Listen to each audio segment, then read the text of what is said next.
There is no movie more disgusting than Pink Flamingos. This competition of revolting characters redefined the concept of bad taste, but attracted many followers. Carrying out such a bizarre project couldn't be less unusual.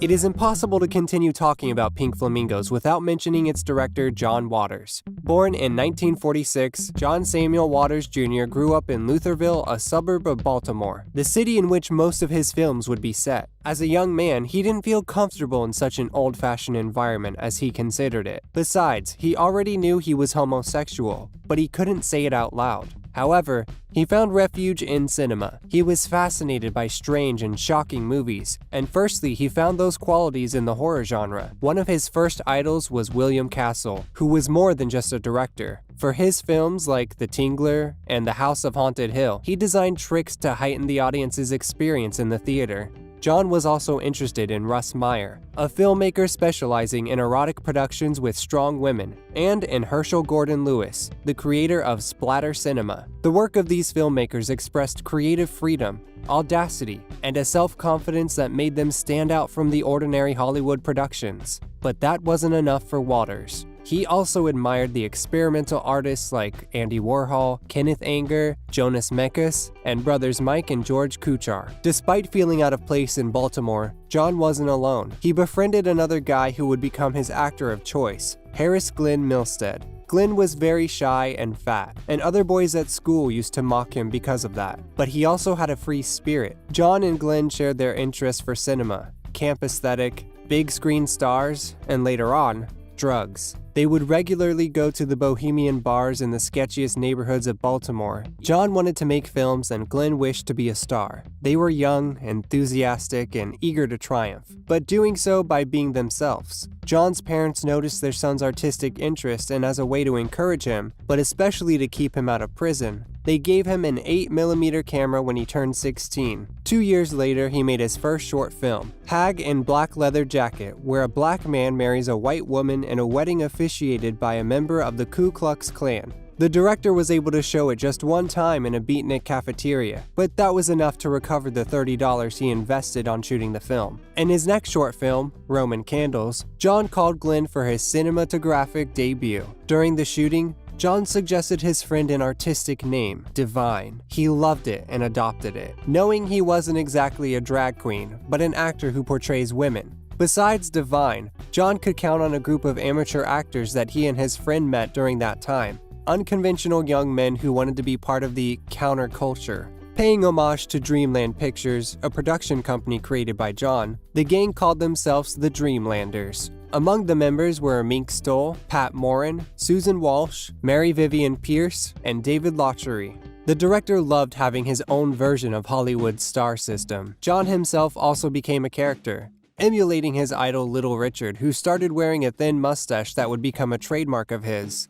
After making more short films, John and his friends felt ready to face their first feature film, Mondo Trasho, a musical without dialogues. Just like all the previous crazy ideas the director had, it was filled with extravagant characters capable of unspeakable acts, but with an endearing personality. Just like when he made his short films, John didn't only direct, he also wrote the script, shot, lit the scenes, and edited the whole movie. Premiered in 1969, Mondo Trasho was the first feature made by John Waters, and also one of the first to get him in trouble with the law. He shot with no authorization at the Johns Hopkins University campus with a nude actor.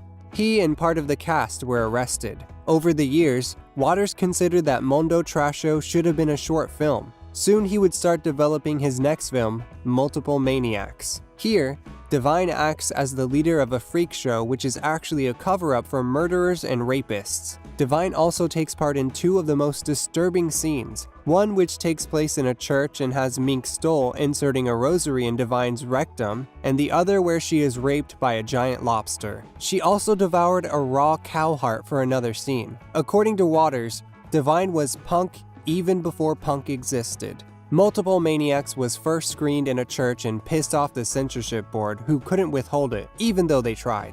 Besides that, Divine showed audiences that her level of commitment in John's films was absolute. Her friend could ask her anything and she would do it gladly. Now that he had more confidence as a filmmaker, Waters was ready to carry out his most ambitious underground project. The idea came to him in one of his trips to California. Traveling with David Loughery, he was surprised after seeing a whole parking lot filled with vans and entire families living there. The director thought of a story about a family with that kind of lifestyle, but of course, it would be a grotesque, decadent family that defied the status quo. For this new film, Waters once again had his loyal Dreamlanders by his side. Divine would portray a criminal called Babs Johnson, who acts as the matriarch of a repugnant and perverted family. Adding to the premise, the film would include murder, cannibalism, and incest. Stoll and Loughery would be Connie and Raymond Marble, the couple of villains who try to surpass Babs' family in their levels of abomination. Just like in Waters' previous films, Dreamlanders would work for no pay, just for the sake of making art. The director would also work in almost every aspect, but since this was supposed to be a more elaborate film, more expenses started to appear. Waters' only source of financing were his parents, and the most they had given him was $5,000 for his previous film. Now he would need at least twice that amount. Once again, his parents helped him and gave him $10,000, but this time, Waters made them both swear to never ever see the film. Waters knew exactly how to invest his money. He spent $100 on an old caravan that would be the Johnsons' home. He used another $100 to pay Vincent Peranio, who would take the role of production designer for the film. Peranio came from working with the director in Multiple Maniacs, where he built the giant lobster. This time, he was in charge of making the interiors of the Johnsons' van. Other than that, he asked for 2 plastic pink flamingos that would be at the entrance, which gave meaning to the title of the movie, Pink Flamingos. Waters was determined to create a more quality piece. He would shoot in color and with a more professional crew, so he put some money in hiring a cameraman who would carry a 16mm camera. As it was a color film, the aesthetics would be more elaborated. Mink Stoll and David Loughery had to change their hair color. Meanwhile, makeup artist and stylist Van Smith faced the challenge of giving Divine a unique look. They were looking for a mix between Jane Mansfield and Clarabelle the Clown, star of the famous TV show Howdy Doody. Divine agreed to shave half of her head off so Smith could draw huge eyebrows that would later become the character's trademark look. Another crucial detail was the film's main location. Thanks to a friend of Waters called Bob Adams, the crew could shoot at a farm in Phoenix, Maryland. Over there, the director and his friends put up some kind of hippie commune which would serve as their filming base. They were so stigmatized because of living in such conditions that, according to Waters, people believe to this day that he still lives in a van. To make matters worse, that Phoenix set had no running hot water and received just enough energy to keep some lights on. Considering this, Divine spent nights at Susan Lowe's house and would wake up before the sunrise to get the makeup done and be taken to the location. Waters had it much easier when it came to shooting the Marbles' house scenes. This was because everything was shot in the house where he and Mink Stoll were staying during production. Although Waters was able to shoot Pink Flamingos more professionally, his crew members and cast still had to work and live their everyday lives during the weekdays. In fact, Stoll had to use a wig to hide her red hair when she was not acting. The director was the only one that could invest all of his time in the film,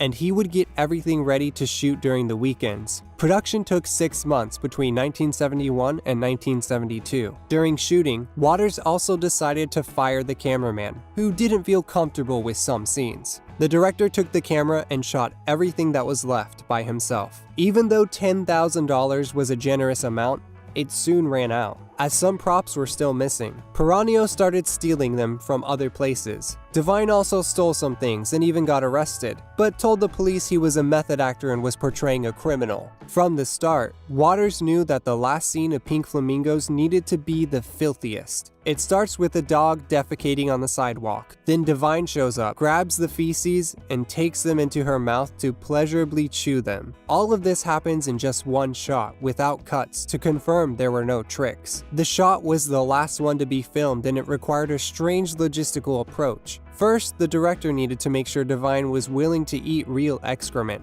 Of course, the answer was positive. Next step was feeding the dog raw meat for 3 days. When the time came to shoot, Waters and his crew followed the dog for 3 hours before he could go do his business. In the end, he defecated just before they ran out of natural light. After finishing the scene, Divine called a hospital emergency hotline saying her son had eaten dog feces and asked if there could be any harmful effects. The nurse told her that the worst thing that could happen was that the boy might get worms. Luckily for the actor, he didn't have any health issues. However, for years, he would have to put up with questions about the experience of eating dog feces. After the shooting was complete, Waters locked himself up in the editing room. Since the story was supposed to have a voiceover narrator, he wanted to hire Mr. Ray, a renowned Baltimore presenter. But when Ray rejected the offer, Waters decided to do all the voiceover work by himself using the alias Mr. J. Another crucial detail would be the music. Waters went through his record collection from the 50s and 60s, but just like with Mondo Trasho, he never considered purchasing the rights and licenses for the songs. By 1997, he got almost all of them, and was able to edit a CD for the 25th anniversary of the film's premiere. Years later, Waters advised young filmmakers to think through the songs they would use, to avoid legal headaches and money problems.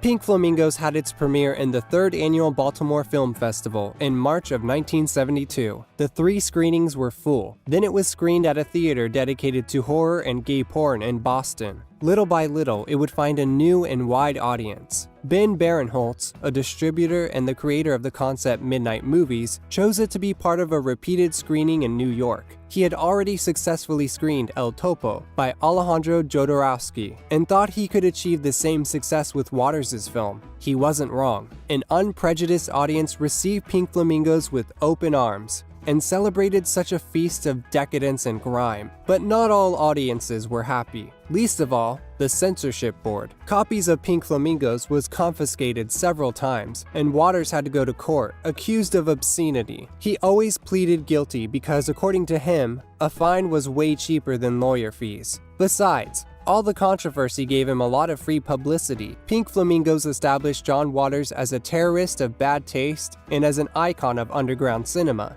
He continued filming independently with works such as Female Trouble and Desperate Living, but he was able to shoot big-budget productions thanks to New Line Cinema. He would direct personal and more commercial works like Polyester, Hairspray, Crybaby, and Serial Mom. He also wrote books, acted in other directors' movies, and gave talks at universities. He became very popular when he appeared on the 15th episode of The Simpsons' 8th season called Homer's Phobia. Devine also earned wide recognition. During the 70s and part of the 80s, she became a disco music star, but never stopped filming. Besides her adventures alongside Waters, she participated in films like Trouble in Mind. After that, he wanted to launch a more professional acting career without using his stage name, and took a secondary role in the popular sitcom Married with Children. But on March 7, 1988, before making his debut, he died from hypertrophic cardiomyopathy in his sleep. He was 42, but stayed alive in many aspects. He became an icon of sexual diversity and inspired the design for Ursula, the main villain of Disney's Little Mermaid. Pink Flamingos continues to be screened in film cycles and festivals, where it can be discovered by new generations. John Waters usually attends these screenings, and inevitably stays afterwards to answer questions about the infamous final scene. Pink Flamingos came into being thanks to a group of dementedly brave artists who sacrificed everything to achieve a masterpiece. John Waters, Devine, and all the Dreamlanders spat in the face of the establishment and gave us the most scatological and equally beloved cult movie.